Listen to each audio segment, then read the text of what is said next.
আমি যখন আমেরিকায় ছিলাম তখন কিছু লোক আমায় এসে প্রশ্ন করত, উস্তাদ, আমেরিকায় মুসলমান হওয়া খুব কঠিন। আমি বলতাম, আমি আমার জীবনে এত হাস্যকর প্রশ্ন কখনো শুনিনি। আপনার আশেপাশের পরিবেশ কীভাবে আপনার ইমানকে দুর্বল করতে পারে? তার মানে আপনার ইমান পরিবেশের উপর নির্ভরশীল। আপনার বিশ্বাস আপনার ভিতর থেকে আসেনি, এই জন্য এই দুর্বলতা। এই বিশ্বাসকে আমাদের ভিতরে চাষ করতে হবে, ভিতরে নির্মাণ করতে হবে।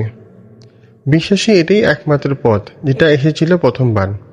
প্রথমবার যখন এই পথ এসেছিল, মানুষ তখন বুঝতে শিখেছিল আল্লাহ আসলে কি বলছেন।